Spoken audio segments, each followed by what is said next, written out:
Good morning, good evening, and good afternoon. We are here today with a big one, at least a very popular one, what everybody looks forward to, as long as you're not playing the most overpowered class anyway, and that is class tunings. The more of these we have, the better, and I think everybody can agree with that.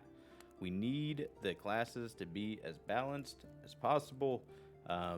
For everybody to be having a good time, and that doesn't go just for PvP. That goes for dungeons, mythics, raids, the whole thing.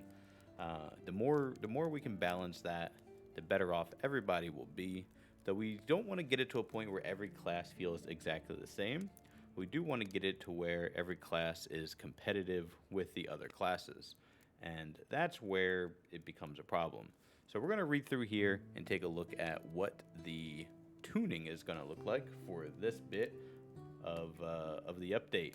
So we have here, this is a blue post from our wonderful community manager, and it's going to go through all of the different classes that are getting a tuning. I did pre-read through this, so I have an idea of what's happening here.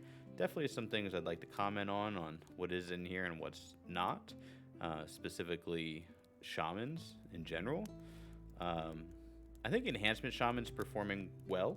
Obviously, it's very good. I don't think it's overperforming, but I do think Resto Shaman is underperforming by a great deal. Rip Resto Shamans. So we'll go over that here in the posts. So with scheduled weekly maintenance next week, a number of specializations will receive throughput increases to several spells targeted at improving their performance in Raid and Mythic Plus content. It is our intent that these changes help make these specializations viable, make them viable options for Raid and Dungeon content. So first up, the Demon Hunter. Now, if you've been playing the game at all, you know that the Demon Hunter is... There's nothing that it's not good at.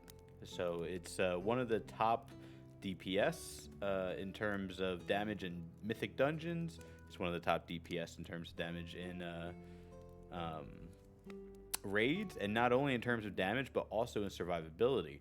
Being able to have a DPS character like the Demon Hunter who can have such high survivability and such high leech and being able to sustain themselves takes a lot of pressure off of the healer, which allows the healer to either A, keep other people alive, or B, gives them more opportunity to do damage themselves, which is going to be a net positive for the entire raid. So they've been overperforming in PvP and PvE and everything. They're just good at literally everything they do. And so much so that I made a Demon Hunter myself. He recently hit 70. I can actually, I'm not sure if I'm in here. Let's take a look. I am still logged in. This is actually him right here. And we recently just got to 375 item level on him. I still have 2 of my sparks left to craft with, and I have not done any raids or mythics for this week yet. So still some pretty big upgrades coming for this character throughout this week. So I'm gonna be very happy about that. And the reason that I made the Demon Hunter was because it is so good at literally everything. And there's actually another reason. I didn't just make a Demon Hunter because it's the best class. But it is good at literally everything that it wants to do, and I had a feeling that it wasn't going to get nerfed, and its playstyle is really enjoyable, along with having a lot of quality of life with double jump and gliding and so on and so forth. So the Demon Hunter the Hunt's damage over time effect no longer deals an additional tick on application, but damage dealt over the total duration remains unchanged. So this is nothing. So it's literally, nothing happening here. This is not a nerf or anything. It's more like just a change. Even if it does change the damage because of the initial tick thing, it'll be so insignificant it doesn't matter. Now, the Vengeance spec, which is a tanking spec, you don't see it very often because it's not your traditional sword and board tank with a bunch of, armor cooldowns and using plate armor and all of that kind of stuff. You don't see it a lot. It's more evasion based. It uses leather armor. You're still scaling agility. You have things you have different defensive cooldowns than a normal tank has. So you have thick skin armor, bonus increase to 130%. It was 100, so they're getting a buff here. Calcified skin initial damage reduction value increased to 12%, was 10, and Painbringer duration increased to 6 seconds, was 5. So 3 buffs coming for the Vengeance Demon Hunter. This is the reason that I made a Demon Hunter, was because of the Vengeance spec. Now, obviously, I'm going to do a lot of PvP with it, and I'm going to be using it in raids here over the Monk, because the Monk, honestly, in this particular raid, the Monk is severely underperforming in boss damage. But what I did notice is I generally don't like playing tank classes. What I did notice when I was leveling up my Demon Hunter was that Vengeance plays very similar to how a DPS spec plays, and it feels fun to play. So I actually find the Vengeance tanking very enjoyable, and I'll probably be tanking a lot more because of that, especially seeing that Vengeance is getting some buffs here. Moving over, we have a Druid, only getting a buff to the Feral spec, all ability damage increased by 3%. So pretty much just a 3%, damage aura. This is, I mean, hey, they were already performing very well in quite a few aspects of the game. I'm not really sure why they're getting a buff. Let's see. In terms of, obviously they're doing really good in Mythic Plus because they have a lot of cleave. Let's see, how were they performing in the raid? They actually were performing kind of low in terms of boss damage. They're in the bottom 1, 2, 3, 4, 5, 6. So they're in the bottom 7, which is not great. So I guess this is a target to that. I knew they're doing very well in PvP, and they're doing very well in Mythic Plus. So this must be specifically targeted to their raid performance, which doesn't really make sense because Windwalker Monk is very bottom of the charts, literally last place for boss damage in the raid, and they didn't really see any significant buffs, I don't believe. But let's continue on. If you're a Feral Druid, congratulations, you got 3% more damage, or I'm sorry, 3% increased damage. If you're a Path of Exile player, you know the difference between more and increased and how significant that is. Let's see, so Evoker and Devastation. The Devastation Evoker you're not seeing a ton of. The healer is everywhere. You don't see Devastation quite as much. Fire Breath damage increased by 10% for Devastation spec only. Does not apply to PvP. Excuse me. So they were already able to do some weird one-shot scenarios in PvP combat. So this not applying to PvP is very obvious.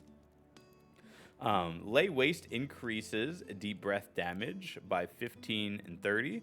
It was 10 and 20, so that's a pretty significant increase right there. Eternity Surge damage increased by 10%. Firestorm damage increased by 20%. Eye of Infinity generates 2 Essence on crit, was 1. Spellweaver's Dominance increases crit damage to 230, was 220. Iridescence bonus damage increased to 20%, was 15. So a lot of buffs here for Devastation Evoker. Obviously, this is their eye candy of the new expansion. They can't really have this thing underperforming, though the healer is overperforming. I mean, everybody seems to love the Evoker heals. The damage, though, is a little bit lacking. And you know what the thing is the Preservation Evoker, the heal spec, they do a significant amount of damage for a healer. And I think that's one of the reasons why you don't see Devastation quite as much, because you can still spec as the healer and do a really good amount of damage along with your heals. So maybe this is enough to bring Devastation into the fold a little bit. So for a Hunter, you have Survival. I expected to see more for the Hunter here. So Marksman obviously has a large amount of burst damage, but overall, I mean, they're just lacking. And then same thing with Demon Hunter. I mean, not Demon Hunter, with Beastmaster. They are, they're just so, like, mediocre, I guess would be the word. Survival was clearly worst of them all, though. Is probably fighting for last place in terms of a good spec for this expansion. So all ability damage and pet damage increased by 2%. Butchery and Carve damage increased by 10. Fury of the Eagle increased by 10. And Wildfire Bomb damage increased by 15. I would like to see a little bit more. Survival actually has really good burst damage if you get it set up and you get to execute it. the survival burst damage is pretty significant. Their sustained damage, a little more questionable. Hopefully this will help that. But the real problem comes in the survivability, especially for a spec that's called survival. But this does go across the board for all of the hunter specs. They're just like wet tissue paper, and I guess you would expect that from something that has a bunch of range to be one of their defensive layers. But in a lot of these situations, in the mythic dungeons and in the raids and whatnot, that range isn't really useful in any way. You're confined to a certain area to be in for these fights, so you don't really get to use that range to your advantage like you do in PvP, or world PvP rather, where you can sit the 45, what do they measure in, yards or meters or whatever? You can sit the 45 units away from the enemy and burst them down without them even knowing what's happening. You can't really do that in the Mythic Pluses. You're still going to get pools of crap underneath you, and you're still going to get random mob aggro from ads coming in, and whatever the case may be, having to deal with mechanics and all that. This is a start. I'm really surprised to not see any information about the double tap change coming to the bow users. I really expected to see something about that in here, but there's nothing. Congrats, survival hunters. I don't think this is going to change anything, but if you'd like to play survival, at least you get to do a little bit more damage now. Mages, we know what's going on with mages. We know that Arcane is literally blowing just blowing it away. I'm actually going to bring something over on screen here. I'm going to bring my Discord over here real quick so you guys can take a look at this. So this is this is where the raid, might be a little bit hard to see there, but if you play the game, you should be able to tell from the colors what classes you're looking at. So this is the DPS meters for anything that was recorded in the raid last week. This is overall data. This is not the 95th percentile stuff. This is just anything that was recorded. And we can see here that we have Frost Mage second to last, and then we have Fire Mage not too far up the list itself, and then you have Arcane Mage, huge range here, and coming in second place right behind Assassination Rogue in terms of boss damage.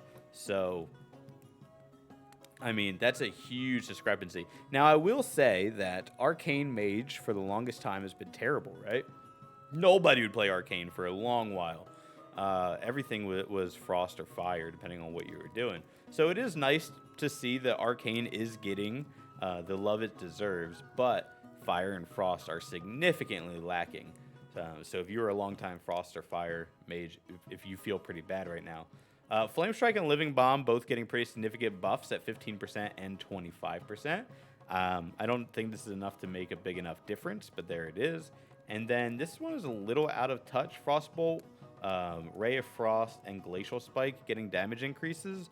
These aren't really skills that are used a ton for Frost. At Glacial Spike, you can do some really crazy burst damage with. Nobody wants to channel Ray of Frost. They really need Orb, Blizzard buffs. Those are, they'll get more AoE going in there. So this is a little bit weird to see, but hey, maybe 40% is pretty significant. Maybe that'll make it worth channeling in a single target situation or something. We'll have to see. That's a pretty big number. 40% could make all the difference in the world. We'll have to see how this happens in the after the update goes live, rather. So Monk was my main for pretty much the longest time since I've been back to World of Warcraft. So the Brewmaster, which is the tanking spec, gets its efficacy of stagger against magical damage increased to 45%, was 35, and then the cooldown of Celestial Brew is reduced to 45, it was 60. So these are pretty good. It looks like they're trying to get other tanks, going back to the Vengeance Demon Hunter and now the Brewmaster Monk. It looks like they're trying to get other tanks into the mix, which is good, because it feels bad that every single time a tank queues in, it's a prop paladin, it's so boring just to see the same tank over and over and over again. Though it is nice to see people playing a really good tank, because it's going to be an easy street dungeon or whatever.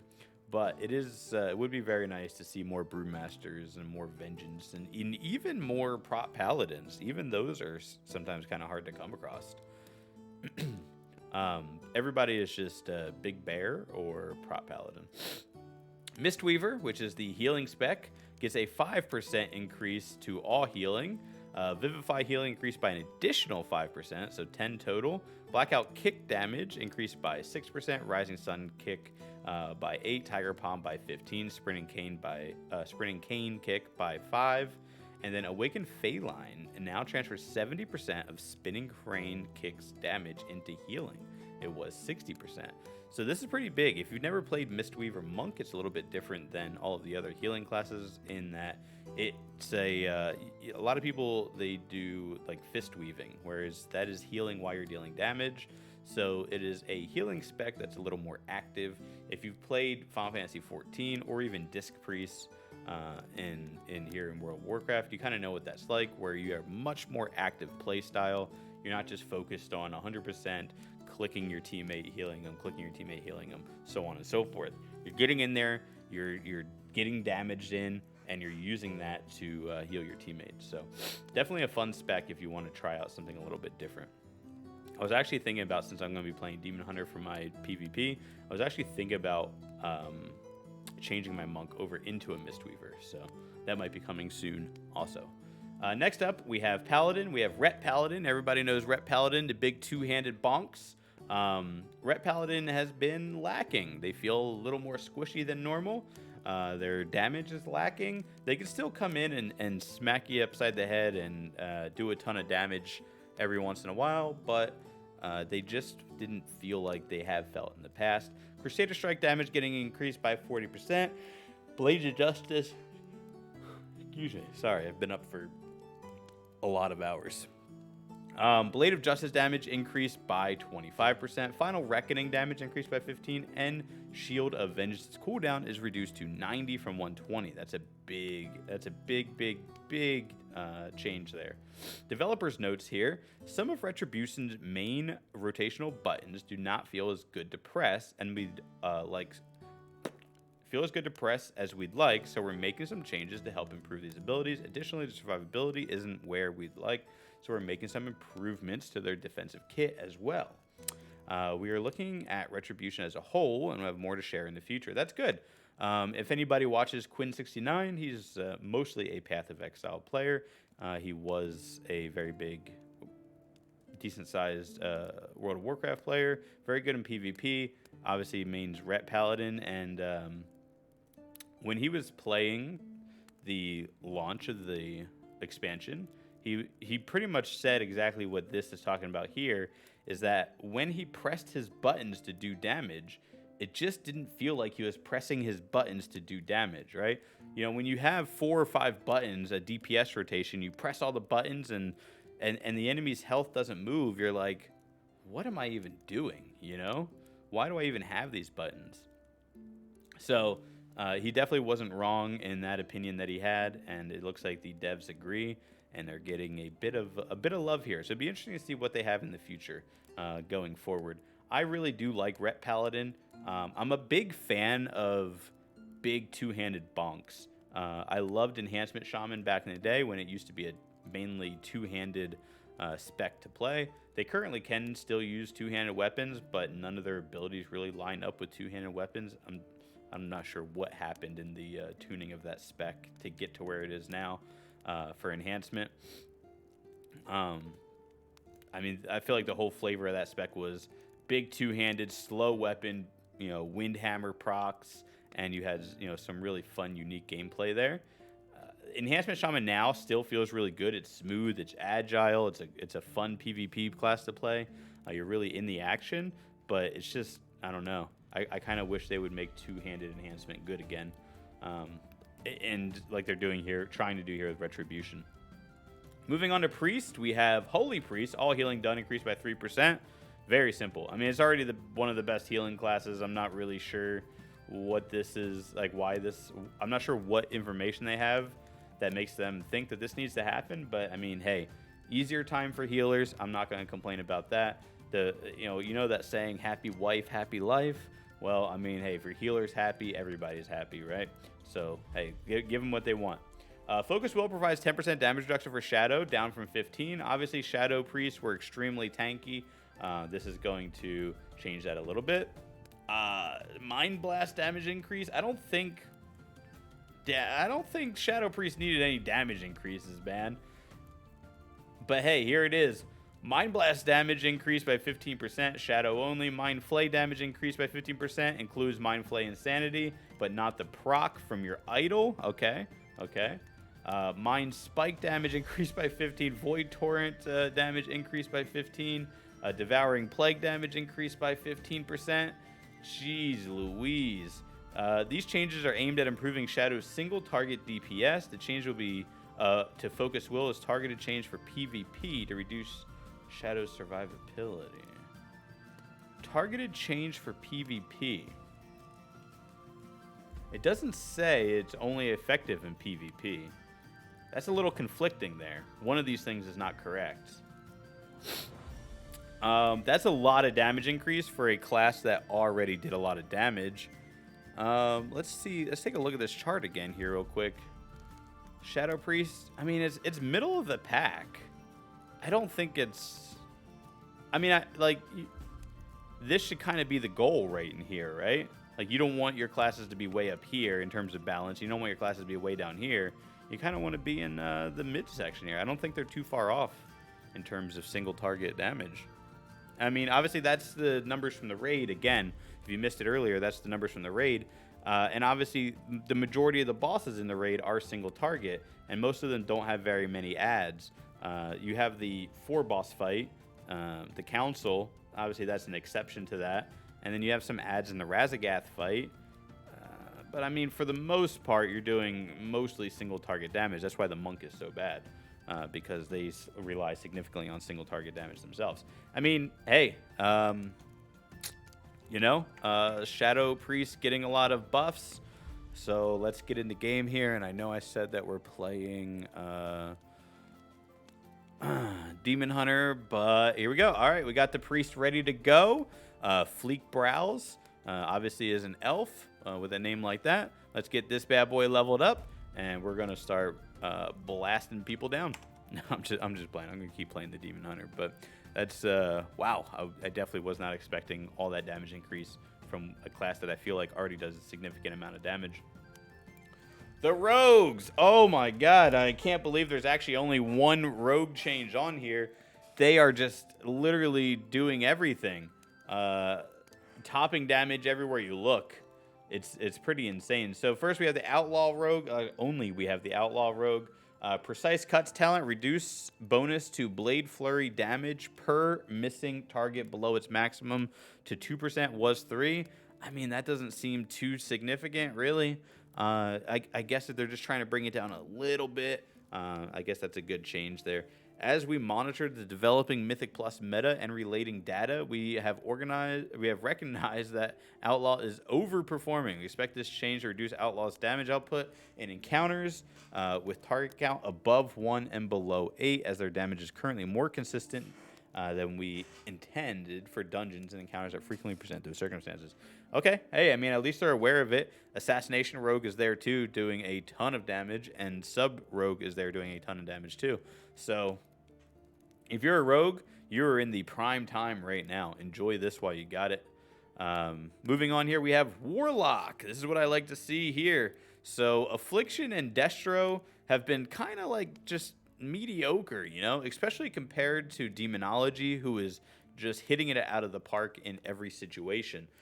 So we have big changes, at least a list of changes anyway, coming. Let's start with the Affliction Warlock. Affliction Warlock was the first class spec I ever played in the game way back in the day, and that was because I thought it was really fun to just be able to ... a group of enemies, move on, ... a group of enemies, move on, and it was, very low maintenance. It was also kind of fun in PvP, because nobody really notices when you're putting dots on them, Most people don't really notice. So if you can just get left alone and you can just dot up a lot of people and nobody bothers you, and it's a good thing. Especially, let me say, especially with these Sparks quest for the Trophies of Strife. Being able to go into these areas where everybody's just doing world PvP, getting up onto a rock and just dot, dot, dot, dot, dot, dot, dot, getting your kill counts for that, because assists count for those quests. I mean, there's no easier way to get it done than that. Unless you're a Giga Chad PvP, or you just go in there and kill everybody like Zero or something on his warrior. So we have Agony damage increased by 5, Corruption damage increased by 5, Drain Soul increased by 10, Pandemic Invocation increased by 20%, Seed of Corruption by 5, Shadow Bolt by 10, Siphon Life by 10, Unstable Affliction Backlash damage no longer increased from increased damage. Okay, so they're changing the way this functions to, to compensate for the damage buffs everywhere else. That's perfectly fine. So big buffs across the board here. Obviously, Warlock doesn't need any help with survivability. They just need to have a little more competitive damage, and this is going to do that pretty significantly here. With the Destro Warlock, you have Demon Fire damage increased by 10%, Rain of Fire by 15. That's big, especially in Mythic Plus. That's really big. Soul Fire damage increased by 20%. Infernal Blasphemy Immolation damage increased by 10%. Conflag 10%. Does not apply to PvP. RIP. Immolate damage increased by 10%. Not apply to PvP. RIP. Incinerate by 15. Does not apply to PvP. RIP. Rip, rip, rip. But still, these are pretty big numbers right here for Destro Warlock in general.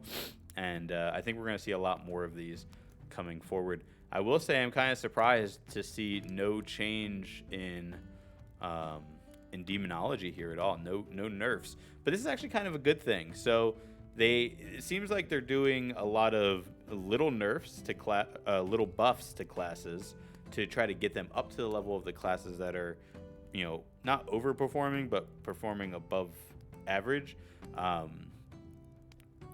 to try to make everything feel a little bit stronger instead of just nerfing the top classes completely to bring them down to the power level of these weaker classes, because that doesn't feel good for anybody, right? So if we have I'm gonna break out a chart here.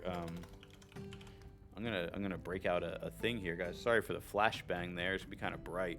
But if you have a situation where you are playing a spec, and let's just say you have a bunch of specs here. So like this one's way overperforming this is Outlaw Rogue, this is Windwalker Monk, right? And this is like Feral Druid in the middle, and then you have like who's doing the best in damage right now? Arcane, like this way up here. And you got something else doing really bad down here, and a couple of mediocres, right? So this is what your chart looks like, and then what most companies end up doing is they will just nerf all of these down, right? Just all of these, just nerf all the really strong stuff down. So what happens here is your numbers look a little bit more even, but your bad classes still feel bad because they didn't have any change, and then your classes that got nerfed, they feel really bad because they just lost all their damage and stuff. Their DPS meters just got destroyed. They were doing 80k DPS, and now they're doing 40k DPS. This doesn't feel good at all. So, I mean, much better option is to, cut these guys down a little bit, right? Cut them down a little bit, get them more in line, and then also just bring these guys, up a hair, right? So that way they're a little more in line, and then you can fine tune it a little bit more as you go. So that way these guys don't feel as bad for being nerfed. These guys feel significantly better because they got some buffs, right? Everybody wins in that situation. So moving on, these are specifically player versus player situations here. So the Demon Hunter gets, we talked about this earlier. Demon Hunter has a huge thing where they can sustain through leech. They have a ton of leech in their talents.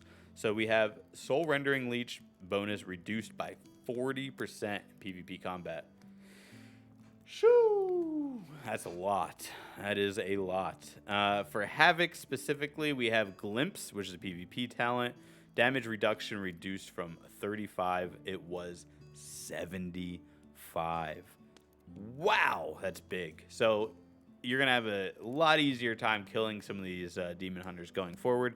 Essence breaks damage bonus for chaos strike and blade dance reduced by 37.5% in PvP combat. Yikes, that's huge. 37.5% is gigantic. Soul Rend damage reduced by 16.7% in PvP combat. Developers notes we have noticed Havoc Demon Hunter overperforming in several facets of PvP, including personal survivability, burst damage, and overall DPS. We're taking action to reduce their effectiveness in these areas while still aiming to keep them competitive. I mean, that's I don't need to read the comments to see that every Demon Hunter player is saying that the game is ruined. That's for sure. These are pretty significant PvP changes. Everybody that got their rating with Havoc Demon Hunter over the last couple of weeks, congratulations. Time to pack it up and don't play Havoc anymore, right? Shoo. What was I saying about playing Shadow Priest instead of Demon Hunter? All right, we're back on that train again, I guess. Here we go. It needed to happen, right? The class was just ridiculous in every aspect. Again, in PvP, in Mythic Plus, in World PvP, in Raid, and they're literally just good at everything in every situation. So this needed to happen. This looks pretty heavy-handed. We're going to have to see what happens. It looks a little heavy-handed, but we'll see. Evoker, Preservation. Energy Loops mana regeneration reduced by 25% in PvP combat. The mana restoration has been overperforming compared to its contribution in PvE due to game-wide reduced mana regeneration within PvP instances, adjusting to bring it in line with expected benefits. Yep, so this is just a little bit of class tuning here. This is what you want to see most of the time. Excuse me. For class tuning, right? This is like the class is performing exactly where we wanted to. We did notice this one little thing, and we're going to correct that. Fantastic. Mage, Arcane. So obviously they have a huge amount of burst. They just do a ton of damage everywhere. They have the ability to one-shot, which is probably what this Siphon Storm effectiveness reduced by 50% in PvP combat is for. Developers notes, Siphon Storm has been the culprit of one-shot scenarios, adjusting effectiveness down heavily. Perfect. There you go. Remember, these are PvP specific. For Frost, you have Glacial Spike. Reduced the Glacial Spike's damage increase from Mastery. Icicles by 25% will be reflected in the tooltip. Yikes.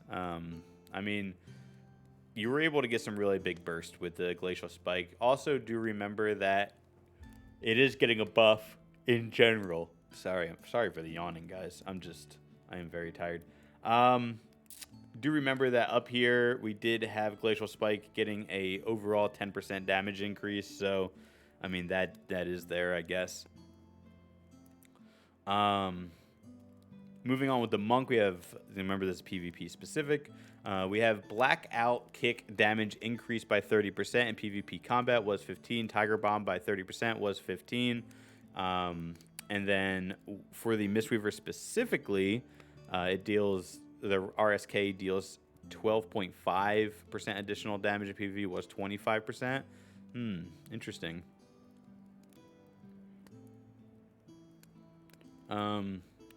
I haven't seen a lot of Mistweavers in PvP, so I can't really give a good opinion on this. But if they say that the numbers were too big for RSK and PvP on Mistweaver, I'll believe them. For Windwalker, your Thunderfist damage reduced by 40% in PvP with Skyreach increased critical strike chance by 30%, down from 50. Fist of Fury damage increased by 15%. So, I see what they're trying to do here. They're trying to... So, the Monk is like a huge burst damage spec. Windwalker Monk specifically in PvP. So, Windwalker is huge burst damage, right? They wait for all of their abilities to be up. They mash all the buttons, and then you go from 100 to 0 life. If they press all their buttons and you're stunned and you can't do anything about it. It looks like they're trying to reduce that. It's not a one-shot. They're hitting you with like 4 or 5 abilities, but it still brings you from 100 to 0. It looks like they're trying to reduce that huge burst and give Windwalkers more sustained damage, which I think overall is a positive as long as they balance it correctly. I think that that's a positive. And buffing the Blackout Kick, Tiger Palm, and Fist of Fury damage by 15% there, and then nerfing the 2 big bursters. This might be pretty close to acceptable here. As a monk player, I'm looking at this and I'm saying, I really enjoy bringing people from 100% life to 0% life out of nowhere, but in terms of balancing, this looks spot on. I mean, it needs to happen. Obviously, everybody wants their own thing that they play to be incredibly strong, but you got to be a little reasonable. Priest, you have Flash Healing. Flash Heal healing increased by 30% in PvP was 20. Healing is increased. That's hard to read. Healing is increased by 35% in PvP combat was 25. And then Holy Word Serenity healing increased by 15%. Cool. Holy received PvP reductions in casted healing effectiveness in previous patches. I feel it's unnecessary. Good. It's fantastic that they're looking back at changes that they made previously and saying, do these things still make sense? And changing them. In PvP for the Shadow Priest, you have Shadow Word death damage reduced by 30% in PvP. Good. Mind Blast damage reduced by 25%. Mind Spike reduced by 25%. Devouring Plague damage reduced by 25%. Vampiric Touch reduced by 5%. Okay. I'm curious, though. How does that interaction work with the overall increases? So are they really only losing 10% in PvP on some of these? Because they're getting plus 15 and then minus 25. Interesting. Shadow Priest is obviously really, really strong in PvP. They have a ton of ways to disrupt you. They have a ton of ways to deal damage to you. They have, they have ads that they summon to, that you have to deal with. Most ads you can ignore, right? But like, you got to deal with the ones that they're putting out here into the battlefield. So that's good.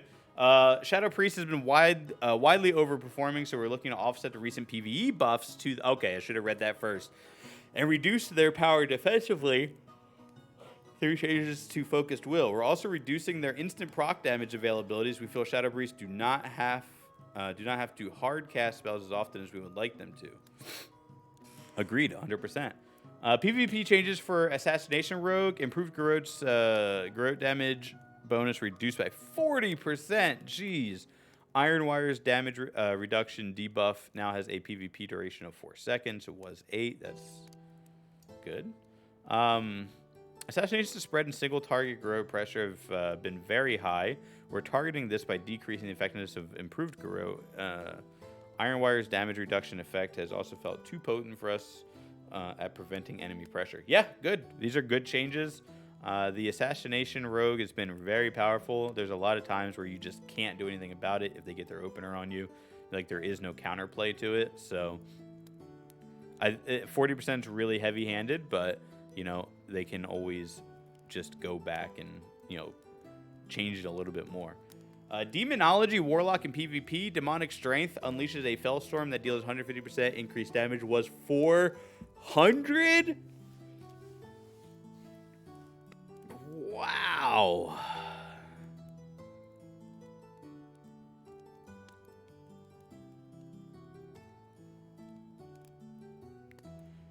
Well, expect to see a lot more Affliction Warlocks in PvP. That's for sure. And Destro ones in PvP. We feel Demonic Strength can be a difficult spell to notice and has little counterplay compared to Demonic Tyrant and its associated Demon Fire cast. We're just looking to adjust Demonology's burst sources while aiming to keep them at the same relative power. We want to slightly reduce Demonology's overall pressure by targeting Dreadbite. Okay. Okay. I mean, yeah. Let's see what happens. I mean, you're still not going to be able to kill a Warlock. They're just going to be able to. They're just going to take more time to kill you. For the Warrior, you have Defensive Stance now reduces damage done by 15%, was 20 in PvP combat. And then the developer note is that Defensive Stance was adjusted in previous patches address damage issues no longer feel are present. So the same thing as the priest change. They're looking back at old changes that they made and kind of walking them back slowly here, so that way they're more in line with the way the game is progressing today. Overall, I think that these are pretty good. There's nothing that I mean, there's a couple of things that I read in here where, I'm like, that seems kind of heavy, but nothing in here that I'm questioning, like, why are they doing this? There's nothing that's I'm like scratching my head trying to figure out where they came up with this information at. I will say there are a couple things missing, mainly Resto Shaman, significantly underperforming compared to every other healer, and there is just nothing about them in here at all. I mean, the shamans are in shambles right now. The Resto Shamans are in shambles. If you are a shaman, you need to respec enhancement, or I guess you already have int gear, so you might as well just be Ellie Shaman. They can pump some good numbers too, because you are getting no love right now. You're getting no love. Guys, that's the class tuning. There's one other little thing I want to go over here, a little bonus to go with the class tuning, and that is that we also got a solo shuffle update. This is a big problem that's been going on in the community. If you play solo shuffle rated, you know that this is a problem. People are leaving the solo shuffle matches and screwing the other 5 players for because they don't want to. They're terrible people. That's why. Because they're terrible people. If you're this person, screw you. I hope this change, hurt you very badly or something. I don't know. Before the holidays, we posted an update about future improvements that we're working on for Rated Solo Shuffle, and we want to provide additional information on those updates or additional information about Rated Solo Shuffle. Please read this FAQ previously posted. Next week, we make an update so that leaving a match will impact both matchmaking rating and current rating. We've received a great deal of player feedback indicating that losing only current rating has not been enough of a deterrent to leaving, and leaving is highly disruptive to the solo shuffle experience. Yeah, extremely disruptive. Several changes come into 10.0.5, improve how our system handles players who leave matches. Ratings calculated on a per round in-game with leavers. This has been a recurring point of feedback that we agree with. Yes. This is probably the best changes they can make. The format of solo shuffle is intended to have all 6 rounds completed, as there can be composition or skill imbalances between the individual rounds. Right, so sometimes you might get the other 2 really good people on your team. Sometimes you might get 2 really bad people on your team during the shuffle. It's not always going to be perfect. When rating is calculated for incomplete matches, which is when people leave, gains and losses will be scaled linearly based on the number of rounds completed. This is great. Amazing change here. Matchmaking value for each player in a match will be displayed on the scoreboard. Good. Normally, I think you just had this for your personal information. Now it'll be displayed on the scoreboard, I'm guessing for everybody to see, question mark. Want to provide additional visibility to matchmaking. Matches are made based on the matchmaking ratings of players and not their current rating. When the player enters a match, we determine the expected performance of players in the match based on the player's matchmaking rating, MMR. And we take all of the rounds into account, considering who was on each side and who won. So it matters which specific rounds the player wins, and not just the total number of rounds won, in calculating the impact on MMR. We hope this helps players to better understand the matches that they're placed in, as well as rating changes of individual players based on the results of the match. This is good. Oh yeah, see, it has it here, I guess. Yep. So that's good. More information for everybody to see. That's good. And screwing over the levers a little bit. That's great. A warning prompt will display the penalties for leaving if a player attempts to leave a match. If the player attempts to leave the match, hold on, let me get a drink here.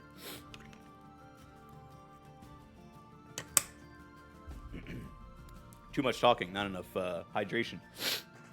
If a player attempts to leave a match in progress, they will be prompted with a warning that indicates the repercussions of leaving, including penalties and a forfeit of rewards.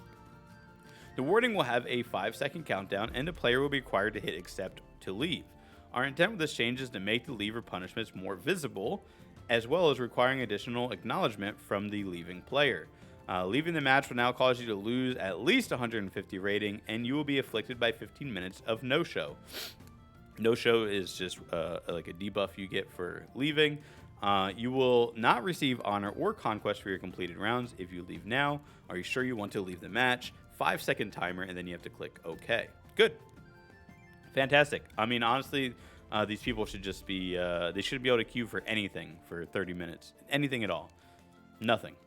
But hey, I would be a little heavy-handed on that. Because people like this, and they know what they're doing, right? It's not like, oh, my internet went out, and so I disconnected. No, these are people that are purposefully leaving because they're getting their butt kicked or something, and they'd rather just screw up, make it worse for everybody else, instead of just playing out the last 2 rounds or something. Or I think there was even a situation where people were able to leave, at the end of the very last round, right, and still screw everybody over. Players who leave excessively are subject to account review and suspensions. Big. So if you're a repeat offender, nice. Also, abandoning matches repeatedly is a violation of the terms of service. Love it. We're actively discussing options we might take to incentivize more healers to queue for solo shuffle. Good, because as a DPS, I mean, sometimes it's an hour queue. And I think that just compounds with the lever problem, right? Because you're waiting in an hour to get into this match, and you need to do it for your weekly quests and for your rating. You're waiting an hour to get into this match sometime. You can't queue for anything else because you're in queue for this. And then you get in, 3 matches in, guy leaves. It was all for nothing. Could have been queuing for Mythic Plus. Could have been, doing an extra raid boss or something. Like, come on. We're also looking to improve the UI further for both those in queue. Good. UI improvements are always great. And excited about Rated Solo Shuffle. Good. Improvement in the future patches. We love all of that. This is very, very, very, this is 100% positive here. There's nothing bad to say about this whatsoever. I understand it took them a little bit longer to get to it because of the holidays. Completely reasonable. Anybody who doesn't think that that's reasonable is just a Grinch. These devs and everything, they deserve to be home with their families too for these holidays, just like anybody else does. So completely understandable. The game was not left in an unplayable state in any kind of way. So, hey, more power to them. Guys, that's it for me. This video went a lot longer than I thought it would at 47 minutes. If you're still here listening, I appreciate you. Guys, our follower count, our views on these videos, everything has been just through the roof. And, you guys are to thank for that. And I appreciate all of you. This video will be going live soon. So when you're seeing it, hello and goodbye. I appreciate everybody for hanging out. We do stream on Twitch. Our schedule's been a little bit wacky because of the holidays. We'll be back to our normal Mondays and Thursdays streams over at twitch.tv/itchojimbo. And if you don't mind, leave a comment down below. Let me know what you think about all of this stuff. A, I like to hear from you guys and your opinions and whatnot. And B, it also helps with the algorithms and whatnot, getting the videos out there. Don't forget to like the video. Don't forget to subscribe if you want to see more. And hey, don't forget to have a good day. I'll see you guys out there in the world of dragons. Adios, muchachos.